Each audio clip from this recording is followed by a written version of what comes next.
Most people think that leather seats wear out because the leather dries out.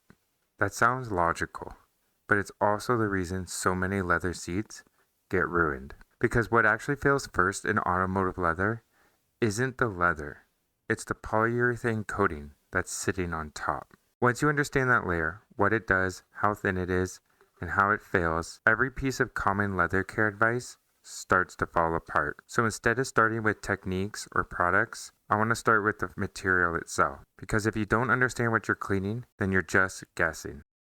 Modern automotive leather is not raw leather. The hide is pigmented and sealed with a polyurethane coating. That coating is the surface you touch, the surface you clean, and the surface that wears over time. When you sit on a leather seat, you're not interacting with exposed leather fibers. You're interacting with a very thin, flexible plastic layer designed to protect the leather underneath. That single fact changes how leather should be cleaned, protected, and preserved. The polyurethane coating on automotive leather ranges from 10 to 20 microns. It varies brand to brand and area of the seat. For perspective, a human hair is roughly 70 microns. The typical automotive clear coat is 40 to 60 microns. So the protective layer on leather is a fraction of both. That thin layer controls flexibility, pigment retention, dye transfer resistance, and UV protection. It also takes all the abrasion from getting in and out of the seats, all the friction from clothes, and all the chemical stress from cleaning. Once this layer starts to degrade, the seat doesn't fail all at once. It fails slowly, and that's what leads people to misdiagnosing what they're seeing. When someone says their leather feels dry, what they're feeling isn't the leather dried out, but the polyurethane coating losing its flexibility due to chemical stress, heat, and repetitive over cleaning. The leather underneath is typically fine. It's the polyurethane coating that has been compromised.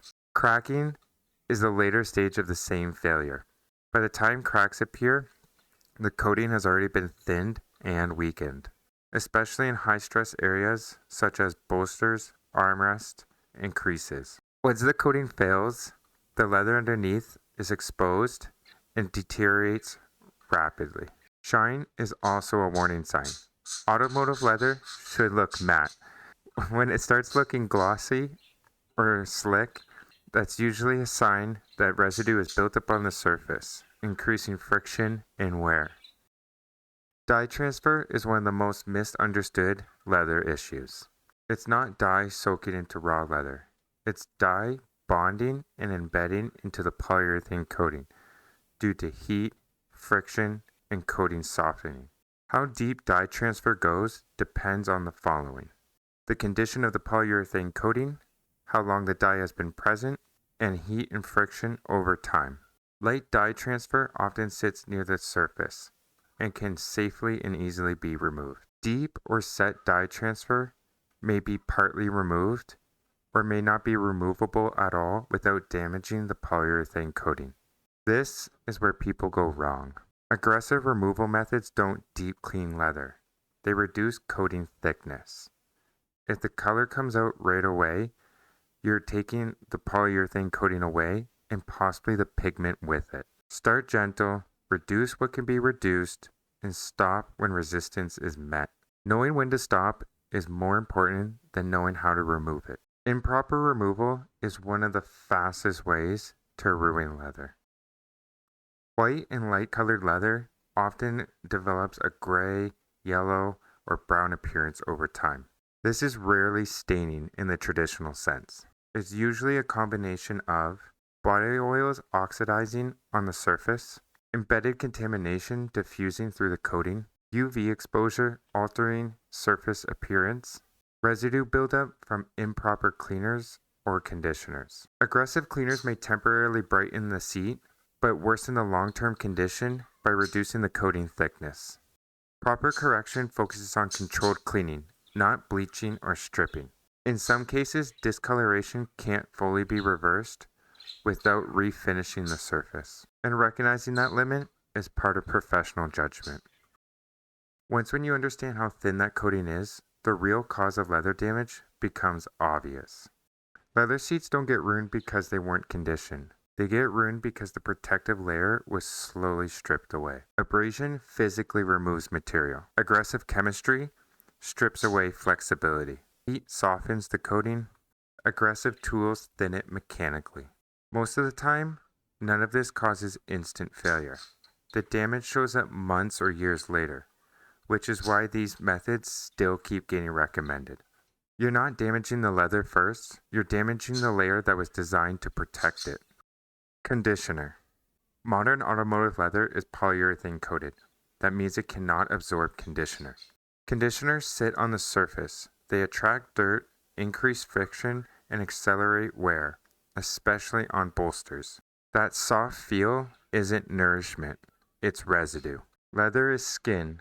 Treat it like skin. Automotive leather is not skin or raw hide. It's sealed with a polyurethane coating. Skin absorbs, polyurethane coating does not.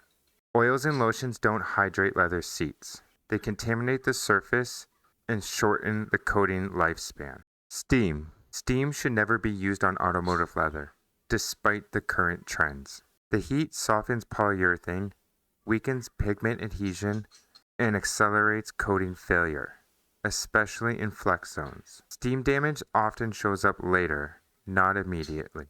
APCs versus leather cleaner. Most proper leather cleaners are mild, polyurethane safe, APC style formulated, low alkalinity, controlled surfactants with minimal solvent action. What should not be used? Custom APC mixes. You'll see people mix together different degreasers, APCs, and spotters. That is a homemade APC. High alkalinity cleaners, degreasers. Dilution slows damage. It does not change the chemistry. Aggressive tools. Magic erasers abrade coatings. They are a fine grit sandpaper. Do not use them on automotive leather. Drill brushes remove material. They should not be used on automotive leather. If something works instantly, it's usually because coating is being removed. Why these matter? Leather fails when its protective coating is chemically attacked, heated, and abraded. Just because some pros do this doesn't make it safe. It just means the damage appears later.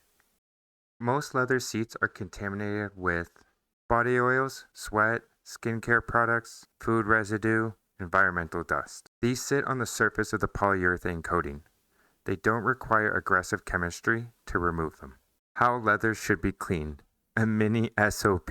Leather cleaning should always start with the safest and most effective method first. An enzyme-based cleaner should always be your first step whenever possible. They are highly effective because they digest organic contamination and they don't rely on brute force, heat, or aggressive agitation. Allowing enzymes to dwell for a few minutes often does far more cleaning with far less damage than repeated APC cycles, steam, or aggressive agitation. Apply the cleaner to a towel or a brush, never directly to the surface. Use a microfiber towel or a horsehair brush for light agitation. Control moisture, wipe residue, and allow it to dry naturally. Once when the surface is properly cleaned and dry, apply a leather protectant. This will reduce friction, slows wear, and makes future cleanings easier. You're cleaning and preserving a coated surface, not raw leather.